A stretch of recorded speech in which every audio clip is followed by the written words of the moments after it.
Okay, guys, it's Friday. Adam Trigger here. Time for On the Clock. We're going to keep the same format. Rapid fire conference tournament stuff. Recap of yesterday. 2-2 for me on the client plays. But I did hit the top rated on Western Kentucky. Extra unit on that one. So pretty much a complete, just like almost dead even wash on the 4 plays. And it's been a good week. 8-3 so far. And I do have my first 5% max bet play of March, my first 5% play of conference tournament time. It isn't a conference tournament game, so that is up later tonight at WagerTalk. And I'll just say, I was over in Hamilton, 25 minutes from where I live last night. The Patriot League still runs through Hamilton. At least it did for one more day. Of course, Colgate, for the first time in years, will be hitting the road for a semifinal game.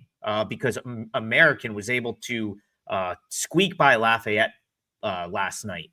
But Colgate made a statement, blew out Army, and that was kind of, so we hit the parlay that I talked about on the show yesterday, Illinois State to Colgate. Once I saw that that Josh Scovins was going to play, it was kind of like a no-brainer to me to take the +8 with Army and just hope for a competitive game.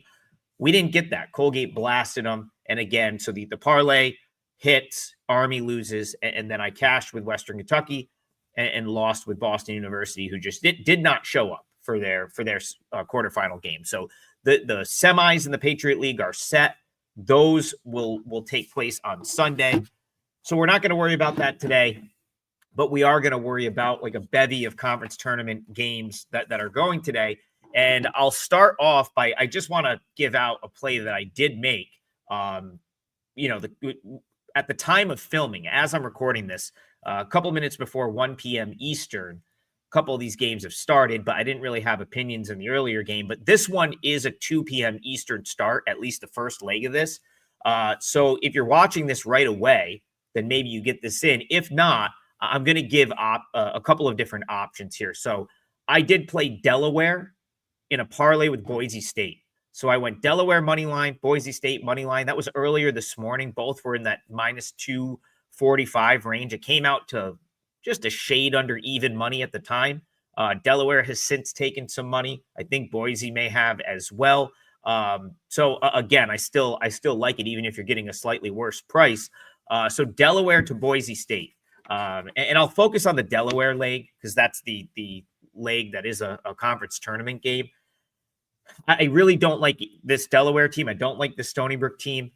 Probably one of the only teams I'd probably play Delaware in any capacity against is a team like Stony Brook, who just can't defend. One of the worst defensive teams in the country. I believe their defensive rating is bottom 20 nationally. So Delaware is a terrible defensive team as well. But Stony Brook's, they've been without Joe Octave since like mid-January. I think if you look at that first meeting where Delaware won by 10. So Delaware still won that first meeting, or the only meeting, against Stony Brook by 10. And I think Octave had 23 points in that game. The thing with Delaware is they play fast and they can score. So Delaware offensively is pretty competent. They can hit the three and they're streaky. So if they kind of get going on offense, especially if they start hitting a couple threes, that they'll be up double digits in this game quickly. And I have zero faith in Stony Brook kind of being able to fight back. Like, amazingly, Stony Brook won their final 2 games of the regular season against Elon and Hofstra. But the thing with Elon and Hofstra is those are 2 teams that are more willing to sort of play that like grind it out, sort of slower defensive type game.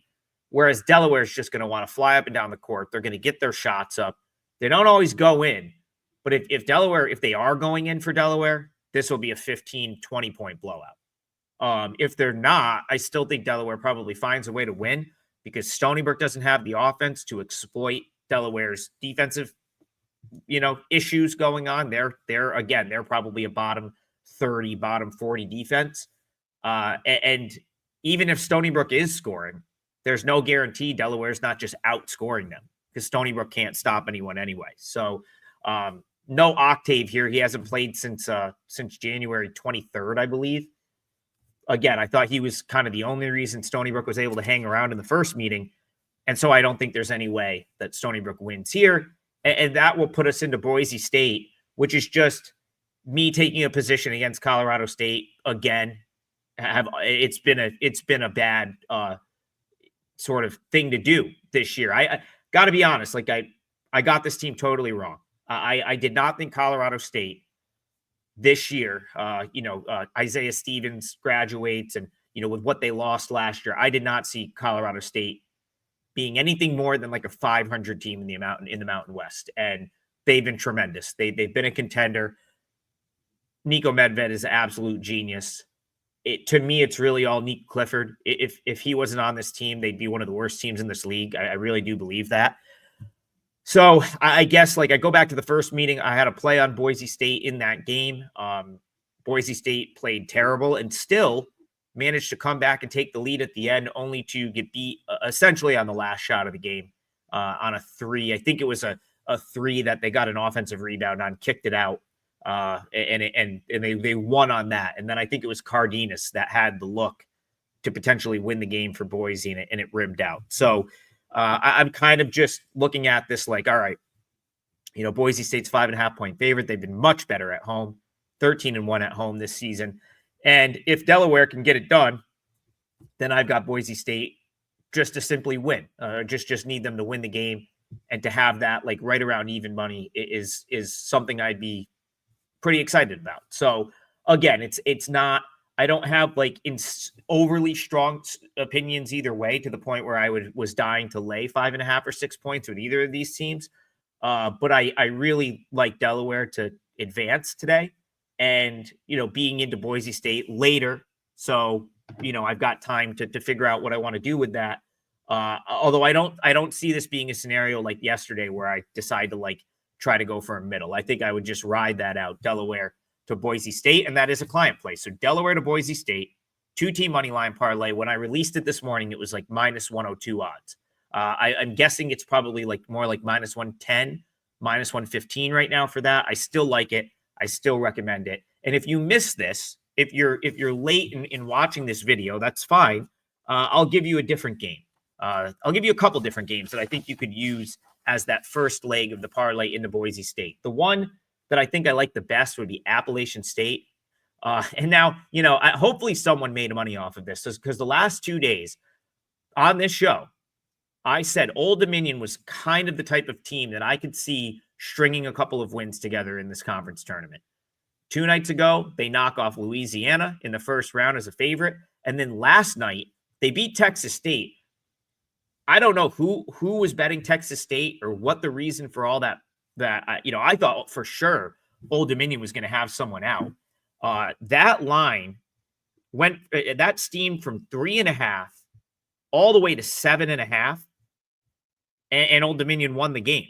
And I'm just going back to look at the box score real quick. Like, I was certain someone was going to be out, and I don't think anyone was out that was like maybe.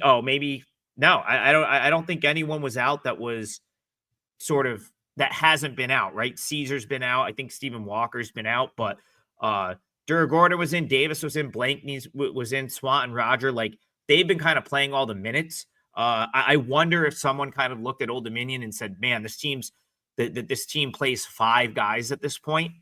So playing a back-to-back is tough. Well, now they're playing their third game in 3 days, and I think this is probably where it ends for Old Dominion. So again, if you're looking for a moneyline parlay leg to use in place of Delaware because you got in late and missed the tip-off of Delaware, I think Appalachian State finally puts an end to this little run for Old Dominion. They're just, again, it really comes down to Old Dominion doesn't do a whole lot well as a team. They do have a couple of guys. They are scrappy. They will defend, and they have a couple of guys that can really score on their own, like a Sean Duragorda, who is going to take tough shots, but finds a way to make them. And then they're a pretty good rebounding team for what it's worth.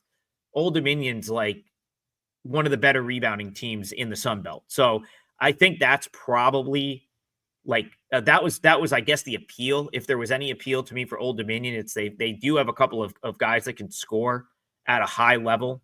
Robert Davis, Sean Duragorda can make some tough shots. But again, 3 games in 3 days is going to be a really tough ask for Old Dominion. And so for that reason, I lean Appalachian State against the spread. But that's one you could probably use as a money line piece.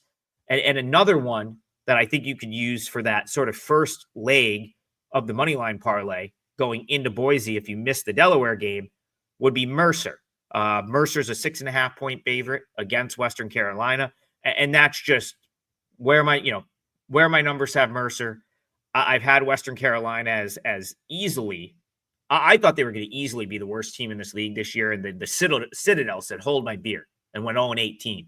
But Western Carolina is in my opinion, much worse than Mercer, even though both finished near the bottom of the SoCon. I think Mercer is just a better team. They're a 7-point favorite, and I think they find a way. Like, again, that's not a very strong opinion of mine against the spread, and it's not even something that I probably would have even brought up if I wasn't sort of like actively seeking, legs to give you for the money line parlay if you miss Delaware. So a couple of different games there. And then let's finish off by heading over to the Missouri Valley. I have a couple opinions here. So yesterday on the show, we talked about Illinois State.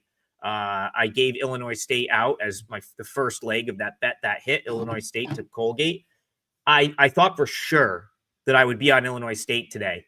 And the books, I have to admit, made a good number here. I think they did their job. Illinois State -1. I really, really thought that Belmont would have gotten the respect as the 4 seed, the team that was getting the bye. They finished with I think 3 games ahead of Illinois State in the Missouri Valley standing. So even though this is the 4 or 5 game, like one of them was 13-7, Belmont. The other, Illinois State, was 10-10. Neutral floor. I was certain that Belmont was going to be laying a couple points here. And I think I was really hoping for a 2.5, a 3. I would have been all over Illinois State in that case. Illinois State -1. Again, it's tempting. I'm going to go back to what I said yesterday. I really think Illinois State is the team that I wouldn't want to play if the